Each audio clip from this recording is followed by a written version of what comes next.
In the age of warlords and steel, a man's worth was measured by one thing: how quickly he could draw his blade.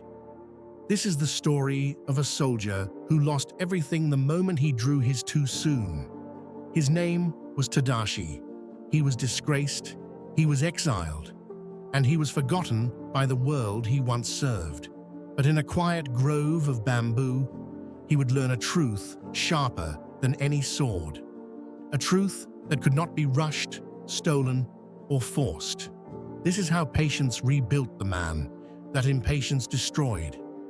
Tadashi was once a proud retainer of a mountain lord.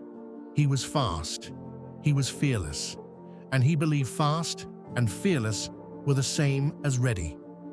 In his final battle, he saw an opening and charged before the signal was given. He broke the line. The enemy poured through the gap he left behind. His lord's forces were routed that day, not because they were weak, but because one man could not wait 3 more heartbeats. His lord did not execute him. That would have been mercy. Instead, he stripped Tadashi of his name, his rank, and his place at the castle gate. "Go," his lord said. "Come back when you have learned to wait for anything." Tadashi walked for 11 days. He slept in temple doorways. He ate what farmers pitied him enough to give. He believed his impatience was simply who he was, a fire that could not be tamed, only fed.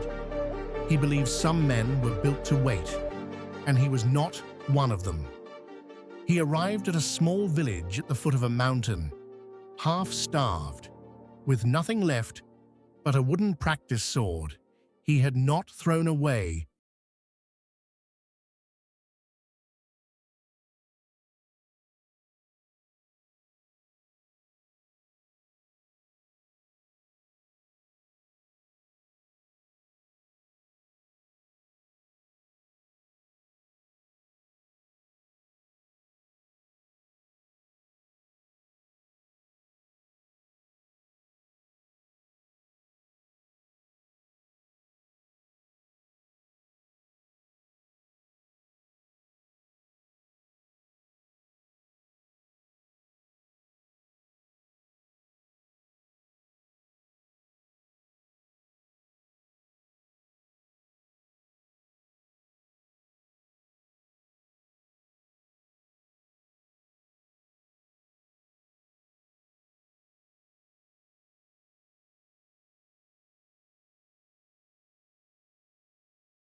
His hands wanted to hack.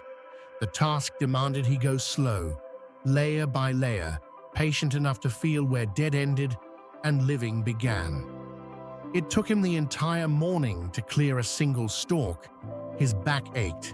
His pride ached more. But when he finally uncovered the green, living wood beneath, something in his chest loosened that had been tight since the battlefield. Tadashi stayed, not because he had anywhere else to go, but because for the first time since his disgrace, a task asked something of him besides speed. He returned to the grove every morning before dawn. Rain or frost, aching muscles or clear skies, he came. He learned to read the bamboo the way he once read an enemy's stance, where it was strong, where it was hollow, where it would split under pressure, and where it would bend and hold. His first basket collapsed. His second held water for exactly one afternoon. His third, made after weeks of failure, held its shape through an entire storm. He sold it in the village market for 2 coins. It was not much, but it was the first thing he had built with patience instead of force, and it felt heavier in his hand than any sword. Word spread of the exiled soldier who made baskets that did not leak and tool handles that did not splinter. Farmers began seeking him out directly, skipping the older vendors whose work was hurried and cracked within a season. Tadashi did not rush to expand. He remembered the 5 years of silence beneath the soil. He built slowly, one order at a time, learning each craft fully before reaching for the next. Baskets, then scaffolding poles, then the fine strips used for paper screens. By his 3rd year in the village, Tadashi's small workshop could not keep up with demand. He hired 2 young men from the village who had no trade of their own, the same way he had once had nothing. He taught them the same lesson Genzo had taught him: clear only the dead leaves, never wound the living wood beneath, and never mistake stillness for waste. In his 4th year, a messenger arrived from a neighboring province where a castle town was rebuilding after a fire. They needed scaffolding, and they needed it strong. Tadashi's bamboo, seasoned by years of patient craft, was stronger and lighter than anything the local builders could produce. He filled the order, then a second, then a standing contract. He did not spend his earnings on comfort.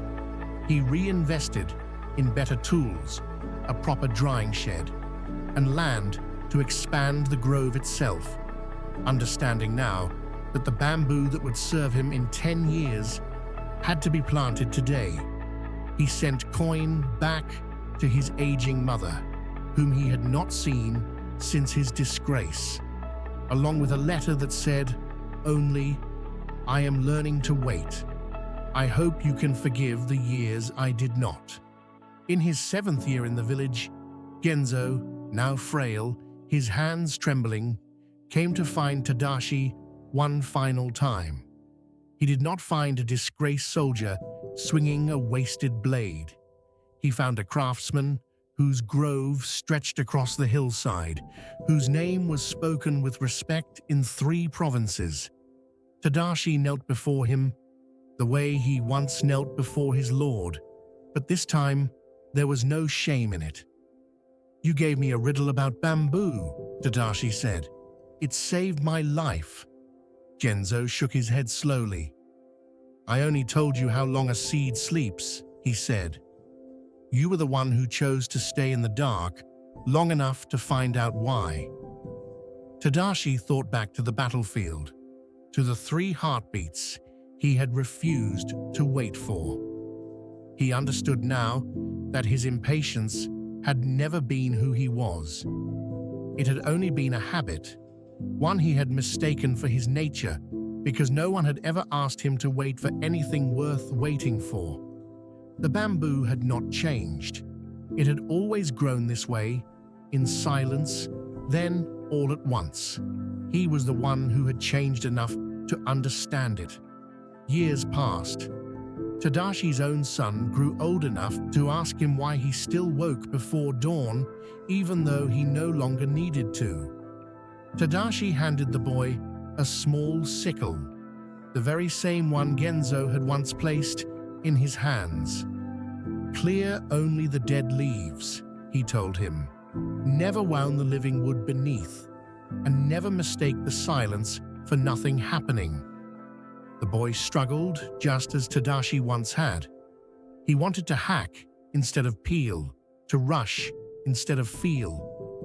Tadashi did not correct him harshly, he simply waited, the way the bamboo had waited for him. The soldier who once broke a battle line because he could not wait 3 heartbeats became the man an entire province trusted precisely because he finally could. He was never the fastest blade again. He became something the village needed more, the steadiest hand. The bamboo teaches the same lesson in every generation to anyone willing to kneel in the dirt long enough to hear it.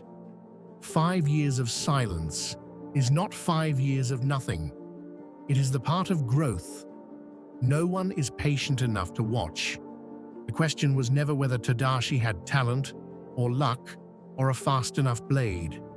The question was whether he could survive the years before anyone could see what he was building. If this story moved you, if you're in your own season of silence right now, subscribe to The Storyteller. We tell stories of quiet strength every week. Tell us in the comments, what are you patiently building that no one can see yet? We'll see you in the next story.